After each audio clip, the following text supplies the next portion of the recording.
Monitoring ಮಾಡ್ತಾ ಇದ್ದೀವಿ. ಈಗ ಒಂದು 2 ವರ್ಷದಿಂದ ನಿರಂತರವಾಗಿ ಕೇಸ್ ಸ್ಟಡಿಗಳನ್ನು, ಹೆರಿಗೆಗೆ ಸಂಬಂಧಪಟ್ಟಂತ ಕೇಸ್ ಸ್ಟಡಿಗಳನ್ನು ಮಾಡಿದ್ದೀವಿ.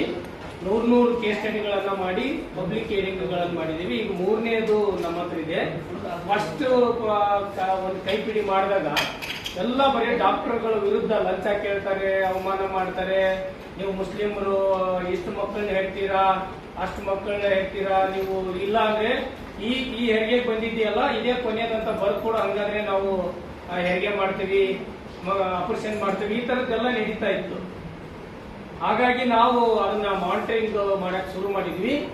ಜನನೇ ಎಲ್ಲರೂ ಕಾಣ ಕೇಳೋದು. ಉದಾಹರಣೆ ಒಂದಿಷ್ಟು ಕೇಸ್ ಸ್ಟಡಿ ಇದರಲ್ಲಿ ಏನ್ ಹೇಳ್ತಾರೆ ಅಂದ್ರೆ ರಕ್ತ ಪರೀಕ್ಷೆಗೆ 100 ರೂಪಾಯಿ, ಬೆಡ್ ಶಿಫ್ಟ್ಗೆ 500 ರೂಪಾಯಿ, ಕ್ಲೀನಿಂಗ್ ಮಾಡಕ್ಕೆ 500, ಸ್ಕ್ಯಾನಿಂಗಿಗೆ 70 ರೂಪಾಯಿ, ಡಿಸ್ಚಾರ್ಜ್ ಕಾರ್ಡ್ ನೀಡಕ್ಕೆ 100 ರೂಪಾಯಿ, ಇಂಜೆಕ್ಷನ್ ಮೆಡಿಸಿನ್ಗೆ 1300, ವಾಚ್ಮೆನ್ಗೆ 100.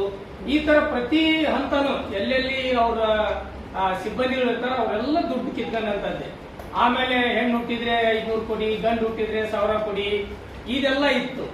ಇದನ್ನ ನಾವು ನಿರಂತರವಾಗಿ ಫಾಲೋ ಅಪ್ ಮಾಡ್ತಾ ಅದ್ರ ಜೊತೆಗೆ ಇನ್ನೊಂದು ಏನ್ ಮಾಡಿದ್ವಿ ಅಂದ್ರೆ, ಓಬ್ಳೇಶ್ ಸರ್ ಹೇಳ್ದಂಗೆ ಒಂದು ರಾಷ್ಟ್ರೀಯ ಮಾನವ ಹಕ್ಕುಗಳ ಆಯೋಗದ ಏನು ಶಿಫಾರಸ್ಸಿದೆ ಆ ಬೋರ್ಡ್ ಎಲ್ಲಿದೆ, ಮಾಹಿತಿ ಹಕ್ಕು ಬೋರ್ಡ್ ಎಲ್ಲಿದೆ, ಲೋಕಾಯುಕ್ತರದ್ದು ಬೋರ್ಡ್ ಎಲ್ಲಿದೆ, ಔಷಧಿ ಪಟ್ಟಿ ದರ ಪಟ್ಟಿ ಎಲ್ಲಿದೆ, ಮತ್ತೆ ಅದನ್ನ ಹೆಂಗ್ ಬದಲಾವಣೆ ಮಾಡ್ತೀರಿ ಅವಾಗ ಇದನ್ನೆಲ್ಲದನ್ನು ನಿರಂತರವಾಗಿ ಮಾಡ್ತಾ, ಮತ್ತೆ ನಿಮ್ಮ ARS ಕಮಿಟಿ ಎಲ್ಲಿದೆ, ಬಹಳ ಮುಖ್ಯವಾಗಿ ಇಲ್ಲಿ ARS ಕಮಿಟಿ ಇದೆ ನೋಡಿ. ನಮಗೆ ಗೊತ್ತಿರಲ್ಲ, ಬರೀ ನಾವು ಏನ್ ಮಾಡ್ತೀವಿ ಅಂದ್ರೆ ಮೆಡಿಕಲ್ ಆಫೀಸರ್ ಅಥವಾ ಯಾರನ್ನೋ ಒಬ್ಬರು ಅದ್ರ ಮುಖ್ಯಸ್ಥರಂತ ತಿಳ್ಕೊಂಡಿರ್ತೀವಿ.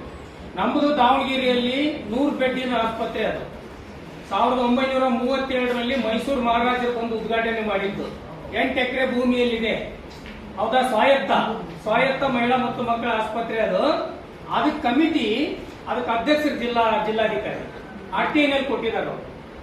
ಅಧ್ಯಕ್ಷರು ಜಿಲ್ಲಾಧಿಕಾರಿ, ಹೌದಾ, ಸದಸ್ಯರು ಬಂದು ಜಿಲ್ಲಾ ಪಂಚಾಯತಿ CEO, ಆಮೇಲೆ ಜಿಲ್ಲಾ ಆರೋಗ್ಯ ಕುಟುಂಬ ಕಲ್ಯಾಣ DHO ಬಂದು ಸದಸ್ಯರು, ಕಾರ್ಯಪಾಲಕ ಅಭಿಯಂತರರು ಲೋಕೋಪಯೋಗಿ ಇಲಾಖೆ ಅವ್ರ ಸದಸ್ಯರು, ಕಾರ್ಯಪಾಲಕ ಅಭಿಯಂತರರು ಬೆಸ್ಕಾಂ ಅವ್ರ ಸದಸ್ಯರಿದ್ದಾರೆ, ಸಹಾಯಕ ಔಷಧಿ ನಿಯಂತ್ರಕರು ಅವ್ರ ಸದಸ್ಯರಿದ್ದಾರೆ, ಆಯುಕ್ತರು ಮಹಾನಗರ ಪಾಲಿಕೆ ಕಮಿಷನರ್ ಅವರು, ಹೌದಾ, ಅವ್ರು ಏನ್ ಹೇಳ್ತಾರೆ, ಬರೀ ನಗರ ಪಾಲಿಕೆಯವರು ನಾವು ಚರಂಡಿ ರಸ್ತೆ ಲೈಟ್ ಅಂತಾರೆ, ಆರೋಗ್ಯಕ್ಕೂ ನಮ್ಗೆ ಸಂಬಂಧ ಇಲ್ಲ ಅಂತಾರೆ. ಆದ್ರೆ ಮಹಾನಗರ ಪಾಲಿಕೆಯಲ್ಲಿ ಆರೋಗ್ಯ ಮತ್ತು ಸ್ಥಾಯಿ ಸಮಿತಿ ಇದೆ, ಸ್ಟ್ಯಾಂಡಿಂಗ್ ಸಮಿತಿ ಇದೆ ಅಲ್ವಾ, ಅವರು ಇದರಲ್ಲಿದ್ದಾರೆ. ಆಮೇಲೆ ನಿವಾಸಿ ವೈಜ್ಞಾನಿಕರು ಸದಸ್ಯರಾಗಿದ್ದಾರೆ, ಅಲ್ಲಿಯ ವೈದ್ಯಕೀಯ ಅಧೀಕ್ಷಕರು ಕಾರ್ಯದರ್ಶಿಯಾಗಿದ್ದಾರೆ, ಅಧೀಕ್ಷಕರು ಮತ್ತೆ ಜಿಲ್ಲಾ ಆಸ್ಪತ್ರೆಯವರು ಇದ್ದಾರೆ. ಈ ತರ ಒಂದು ಜವಾಬ್ದಾರಿ ಇದೆ. ನಾವು ಏನಾದ್ರೂ ಒಂದು ಹೆಲ್ತ್ ಡಿನೈಲ್ ಆದ್ರೆ ಅಥವಾ ತಾಯಿ ಮರಣ, ಶಿಶು ಮರಣ ಆದ್ರೆ ಇವ್ರಿಗೆಲ್ಲರಿಗೂ ಪತ್ರ ಬರೀಬಹುದು, ಅಥವಾ ಈ ಕಮಿಟಿ ಏನ್ ಕೆಲಸ ಮಾಡ್ತಿದೆ, ಇದು ಜವಾಬ್ದಾರಿ ಏನು ಅಂತ ನೋಡ್ಬೋದು. ಹಾಗಾಗಿ ಆ ತರದೊಂದು ನಿರಂತರವಾಗಿ ಕಳೆದ 2 ವರ್ಷದಿಂದ ಮಾಡಿದ್ರೆ, ಡಾಕ್ಟರ್ ಸ್ವಾತಿ ಅವರಿಗೆ ಗೊತ್ತಿದೆ, ನಮಗೊಂದು 3-4 ಜನಕ್ಕೆ ಇಡೀ ಆಸ್ಪತ್ರೆಯನ್ನು ತೋರಿಸಿದ್ದಾರೆ. ಇಡೀ ಆಸ್ಪತ್ರೆಯನ್ನು ತೋರಿಸಿ ಹೆರಿಗೆ ಕೋಣೆ ಒಳಗೆ ಅಲ್ಲೆಲ್ಲವನ್ನು ತೋರಿಸಿದ್ದಾರೆ. ಕೊನೆಗೆ ನಾವು ಅದರ ಮಾಧ್ಯಮವನ್ನು ಬಳಸಿಕೊಂಡು ಆಸ್ಪತ್ರೆ ಬದಲಾವಣೆ ಮಾಡಬೇಕಂತ ಹಲವಾರು ಲೇಖನಗಳನ್ನು ಮಾಡಿ ಆದ್ಮೇಲೆ ಕೊನೆಗೆ ಅದು ತುಂಬಾ ಚೆನ್ನಾಗಿ ಆದ್ಮೇಲೆ ಒಳ್ಳೆ ಸುದ್ದಿನೂ ಮಾಡಿಸಿದೀವಿ. ಯಾಕಂದ್ರೆ ನಮ್ಮೆಲ್ಲರ ಉದ್ದೇಶ ಹೋರಾಟ ಮಾಡಿ ಸರ್ಕಾರಿ ಆಸ್ಪತ್ರೆ ಬೀಗ ಹಾಕ್ಸೋದಲ್ಲ, ಸರ್ಕಾರಿ ಆಸ್ಪತ್ರೆ ಉಳಿಬೇಕು ಅಂತ ನಾವು ಹೋರಾಟ ಮಾಡೋದು.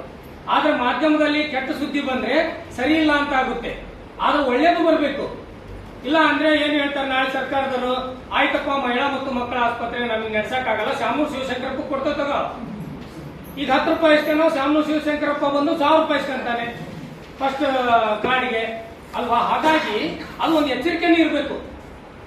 ಕೆಟ್ಟದ್ದು ಅಂತ ಹೇಳಿದ್ವಿ ಅಂದ್ರೆ ಅದು ಹೋಗ್ಬಿಡುತ್ತೆ ಪ್ರೈವೇಟ್ಗೆ ಹೋಗ್ಬಾರ್ದು. ಅದು ಸಾರ್ವಜನಿಕ ಆರೋಗ್ಯ ವ್ಯವಸ್ಥೆ ನಮ್ಮ ಬಡವರಿಗೆ, ಕಾರ್ಮಿಕರಿಗೆ, ಮಹಿಳೆಯರಿಗೆ. ಯಾಕಂದ್ರೆ ಈ ಆಸ್ಪತ್ರೆ ಇಡೀ ದಾವಣಗೆರೆ ಜಿಲ್ಲೆ ಸಮೇತ ಪಕ್ಕದ ಹಾವೇರಿ, ಈ ಕಡೆ ಬಂದು ಬಳ್ಳಾರಿ, ಈ ಕಡೆಯಿಂದ ಕೊನೆ ವಿಜಯನಗರ, ಹರಪನಹಳ್ಳಿ ಈ ಕಡೆ ಎಲ್ಲ ಬರ್ತಾರೆ, ಚಿತ್ರದುರ್ಗದಿಂದ ಬರ್ತಾರೆ.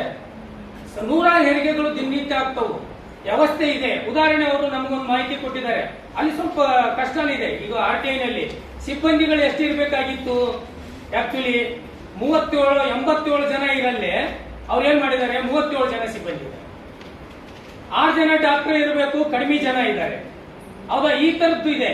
ಮತ್ತೆ ಸಿಕ್ಕಾಪಟ್ಟಿ ಸಿಬ್ಬಂದಿಗಳು, ತಳಮಟ್ಟದಲ್ಲಿ ಇರ್ತಕ್ಕಂಥ ಸಿಬ್ಬಂದಿಗಳು ಕೊರತೆ ಇದೆ.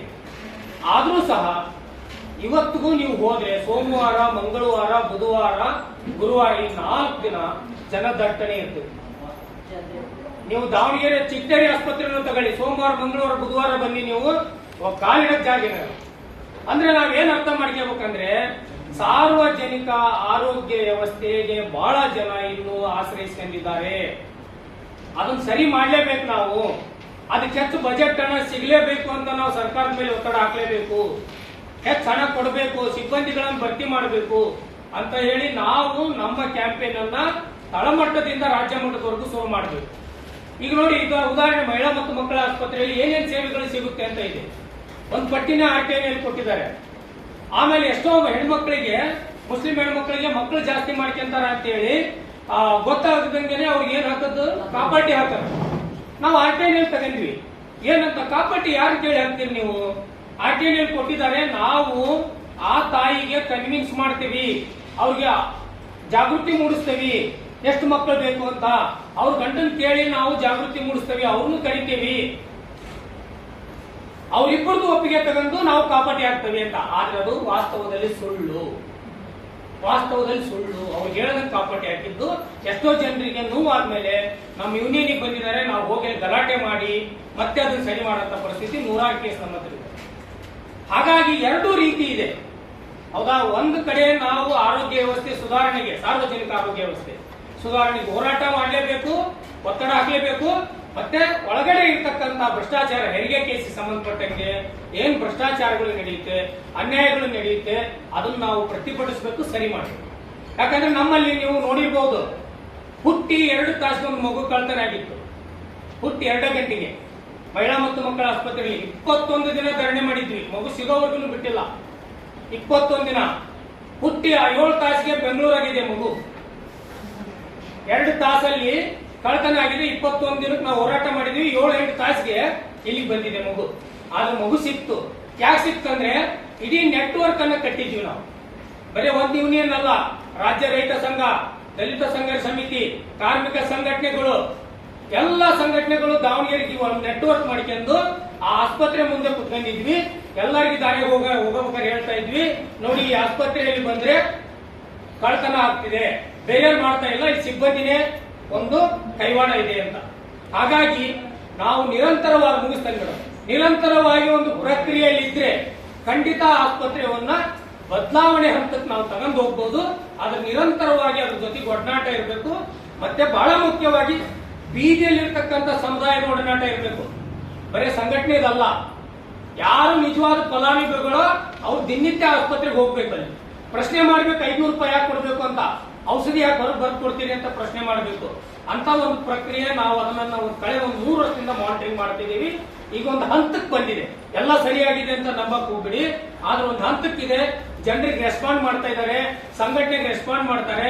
ತಿಂಗಳಿಗೊಂದ್ಸಲ ಸಭೆ ಕರೀರಿ ಅಂದ್ರೆ ಅದ್ರ ಮುಖ್ಯಸ್ಥರೇ ಸಭೆ ಕರೀತಾರೆ. ಧನ್ಯವಾದಗಳು.